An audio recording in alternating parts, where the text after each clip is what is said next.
Hello views welcome to DJMS Tamil channel. Mahanadhi சீரியலுக்கான இந்த வாரத்திற்கான ப்ரோமோவில் காவேரி எப்படி வீட்டில் உள்ளவங்க கிட்ட சொல்லி சமாளிக்கிறாங்க. இந்த சமயத்தில் பசுபதி ராகினி 2 பேரும் வந்து காவேரி கஷ்டப்படுத்துகிற மாதிரி பேசுகிறாங்க. இன்னொரு பக்கம் என்ன பண்ணுறாங்க, வெண்ணிலா கிட்டேயும் அவங்க மாமா கிட்டேயும் ட்ரிக்காக பேசி கண்டிப்பாக வந்து விஜய் வந்து நம்ம வெளியில் கொண்டு வர முடியாது, அதனால உனக்கும் விஜய்க்கும் தான் கல்யாணம் ஆகும் அப்படின்னு சொல்லிட்டு என்ன பண்ணுறாங்க, வெண்ணிலா கிட்ட ஒரு பக்கம் பேச இந்த சமயத்தில் டக்குன்னு தாத்தாவும் வக்கீலோட வந்து இறங்குறது மட்டும் இல்லாமல் கூடவே ராதாவையும் கூட்டிகிட்டு வராங்க. இதை பார்த்து ராகினி அதிர்ச்சாக இவங்க எதுக்காக இங்கே வந்திருக்காங்க அப்படின்னு சொல்லிட்டு பதட்டப்படுறாங்க. உள்ளே போனதும் சித்தியை பார்த்ததும் ரொம்பவே எமோஷனலாக ஃபீல் பண்ணுறாரு விஜய்.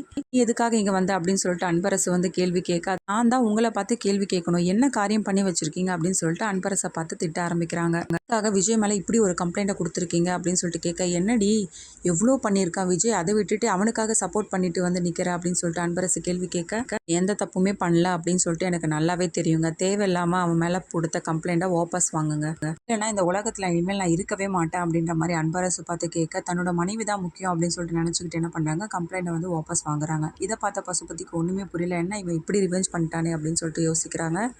சித்தியை பார்த்ததும் விஜய் ரொம்பவே எமோஷ்னலாக போய் வந்து பேசிகிட்டு இருக்காங்க. இந்த சமயத்தில் என்ன பண்ணுறாங்க, வெண்ணிலாவை பார்த்து பயங்கரமாக கேள்வி கேட்க ஆரம்பிக்கிறாங்க. நீ உண்மையிலேயுமே வந்து விஜய் விரும்பி தான் கல்யாணம் பண்ணிக்கிட்டியா, அவன் மேலே இப்படி ஒரு பழியை தூக்கி போட்டு வச்சிருக்கியா, அவனை சரியாக புரிஞ்சிருந்தா இப்படி எதனா வந்து யோசிச்சிருப்பியா அப்படின்னு சொல்லிட்டு கேட்க, ஐயோ ஆன்ட்டி அப்படிலாம் நான் சொல்லவே இல்லையா ஆன்ட்டி அப்படின்னு சொல்லிட்டு சொல்கிறாங்க. காவேரி என்ன பண்ணுறாங்க, விஜயை பார்த்துட்டு அழுதுகிட்டே அப்படியே விஜயோட தோள் மேலே சாஞ்சிக்க, அதுக்கப்புறம் விஜயம் வந்து சமாதானப்படுத்த 2 பேருக்குமே ஒரு அழகிய தருணமாக அமைஞ்சிருக்குன்னே சொல்லலாம்.